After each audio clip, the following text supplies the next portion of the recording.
Well, we made an interesting decision concerning taking these cabinets down and the counters and redoing this little kitchen area in the condo. But I'm really not going to talk about that on this particular episode. I'll talk about that in an upcoming episode as to what we're going to install down in the flooring, the different thoughts and processes that we came across to pick out our carpet color and our vinyl planking that's going to be installed in this area, along in the kitchen, the bathroom, the hallway, closet, and this whole front area. Yeah, we're going to do that. But right now, what is my project today? It has to do with this right here. We're going to I'm going to show you how to remove some tack strip. And here's our tack strip going all along here. Now, if this area was going to be left with carpet and pad, you know, you taking out the old carpet and pad and reinstalling it, you probably don't have to do anything to it. I would leave it alone, take a look at it, see if there's any soiled areas where cats or dogs have pissed up along the wall or something, or along the carpet, and you see if your tack strip is moist or something, and you're going to know that that's a urine bit and damage. And then if I was you, I would take those. That would be a must to take that up, treat your subfloor area, take up all of the surrounding tack strip, and then when someone comes in and installs your new carpet, they can bring out some new tack strip. But the reason why I'm going to take this tack strip out, if you heard me correct, yes, this was the existing floor coming into the condo, and then this area had carpet and pad. Look at all this. This isn't just from here. I took the carpet and pad out upstairs too, and I cut it in small enough pieces and little rolls to where we're at a condo complex, and I'm going to throw it in the dumpster. And I'm not throwing it all in at one time, pissing off anybody. I'm throwing in 4 or 5 pieces at a time, and then checking it each morning to see when the dumpster gets dumped so that I can throw some more in there. Don't overextend your stay and get anybody ticked off at you, right? But anyways, I've got to take the tack strip out because this floor is coming up. We're not going to put carpet in there anymore. We're going to use a vinyl flooring, and this is the stuff that we've ordered, and it's actually 16 by 32, 16 inches wide. Here's a joint right here, a little bit wider than normal. We did like this as a second choice. This is like 8-inch, 7 by 45 inch. See, you can see where the grooved sections are right there. That was our second choice. It's always good to go with a couple different choices in case you get somewhere and they say, oh, bad news, it's back ordered. And it'd be nice if you pick something else out. So have a second choice on the ready. We'll talk about that later. But anyways, that's why I'm going to remove this baseboard or this tack strip, and I'm just going to show you 3 different ways to take this tack strip out. Okay, I'm going to use just the longer shovel. This is just a short shovel. If you had a longer one, fine, but this one should work. And the tack strip is nailed every so often to the floor. Just look and see where the nails are.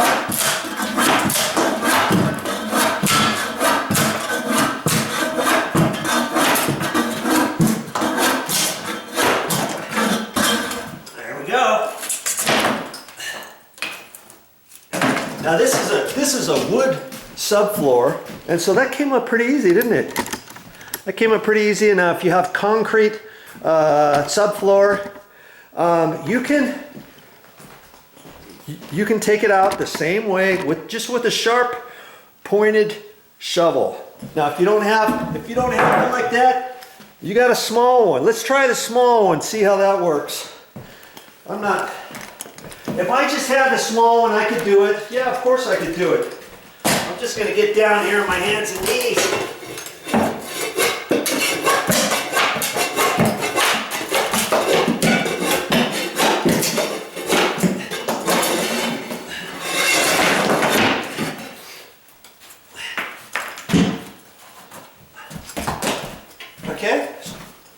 little shovel will work.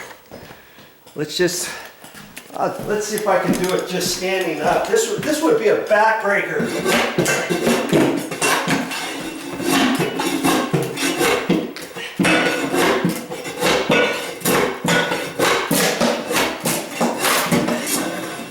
A little bit of effort, and you're good to go. But I would prefer a shovel at least this long. At least this long. And most people don't have, you know, a shovel like this. I got a longer one. And that works out the best, actually. Although this has a handle. And so if you're going to be doing this for an entire house, I think I would prefer this handle. You know, because it's not gonna dig into the palm of your hand like a regular shovel would after a while. You know what I mean? Okay. Let's say you don't have that. You just got the trusty flat bar. Okay. Can we take it out with the flat bar? Yeah, of course we can. I'm sure we can.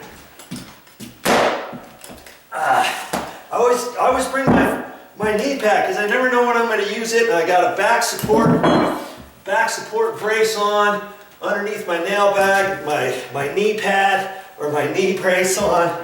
Hey, I take no chances.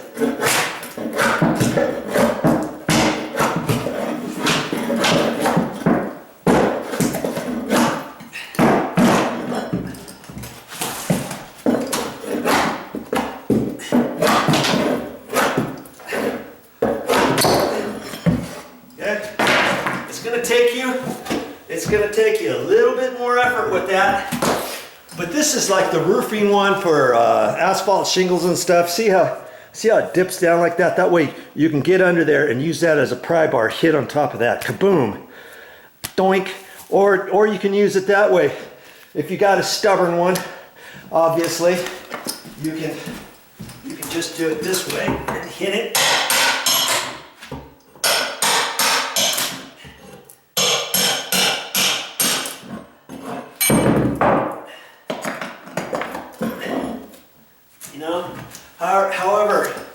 However you want to do it. Okay? You don't have to pay somebody else to remove your carpet tack strip. I'm gonna sit here and get the rest of this with the bigger shovel, I think.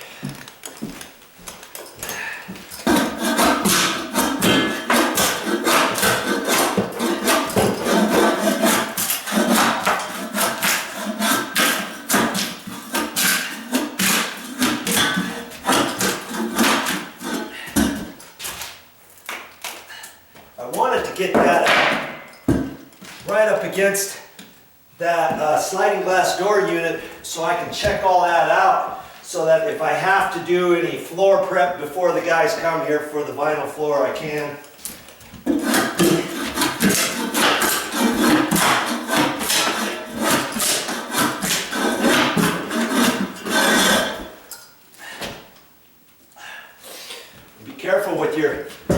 Be careful with the tack strip, because you've got all the nails.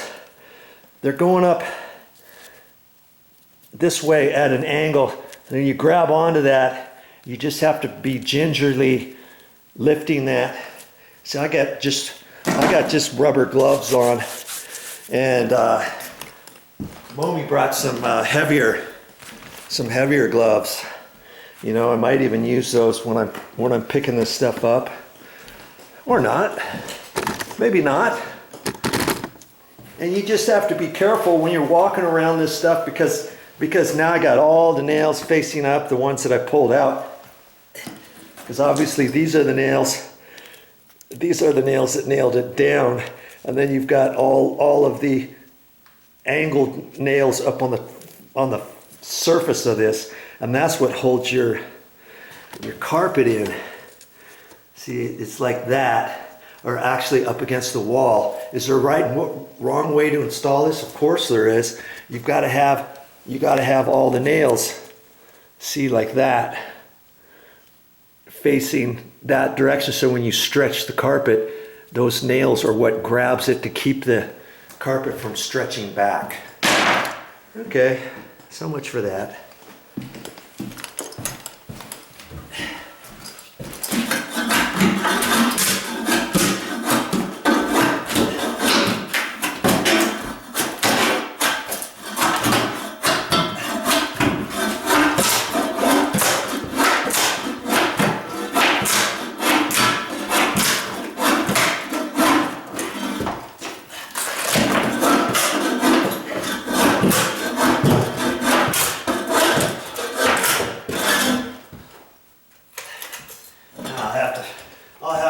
Get the rest of it after I move the carpet and the pad. And I saved just a little bit of that carpet and pad, just little, a few small rolls of the carpet. It was still in really good shape. And I've got it up in storage, way up high now.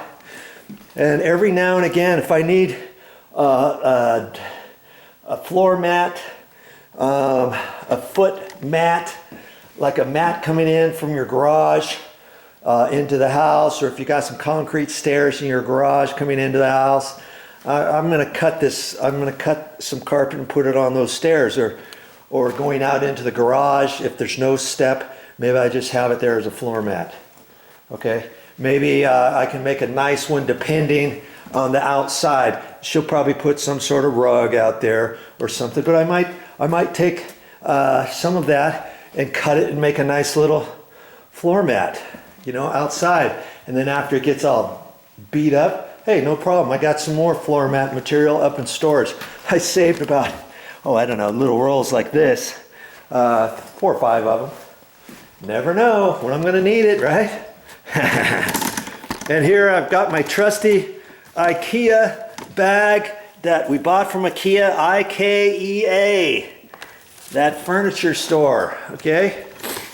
I just use that to carry all my stuff back and forth to the dumpster. And I'm just gonna throw this stuff in there. And this stuff breaks up real easy, okay?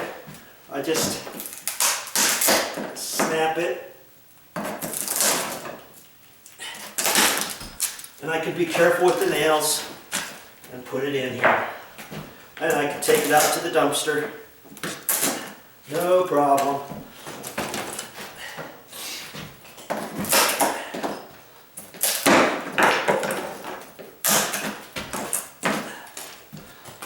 Of course, I probably wouldn't use a bag like this if I had a construction container on the job site, let's say.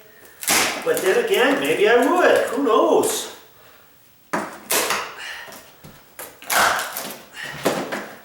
I probably have a wheelbarrow and do it that way, you know, but I do what I can with what I got, right?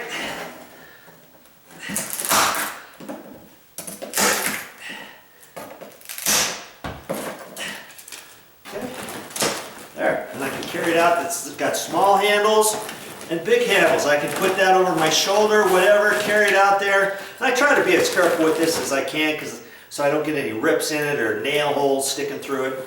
It's really a good thing. Next time you see an IKEA store, maybe go in just to get that. They used to sell those, that bag, when we went one time, we had like 4 bags because we bought all kinds of stuff. Mommy bought all kinds of stuff. And I thought, hey, I'll just save those bags. So I folded them all up, put them in the garage on a storage shelf, and I've been using this one as my construction one, and I still got like 3 bags all nicely folded up. And so they don't take up much room, and just get one at IKEA. The other thing I got at IKEA for $1 is a long shoehorn. So I put my shoes on each morning. I just reach down there, grab it with my shoehorn, pull it out, put my shoe on, and that way I never have to untie my shoes. See these shoes? These shoes, I've had them for a long time now, and I've probably had to tie them in a bow, maybe less than 10 times overall. Maybe 5, maybe only 5 times, because I use my shoehorn from IKEA. and it cost me like 99 cents. That was probably 4 years ago. Maybe they're $1.50 now, but anyway, hey, that's how I'm taking care of my tack strip, and that's how you can do it too. Hey, save the money. Take your carpet out on your own, take your carpet pad out on your own, and take your tack strip out. And I've got some squeaks on the floor. I'll show that on another video. Watch for it on these episodes. Well, that's all I got for this time. But I'll be back with more videos.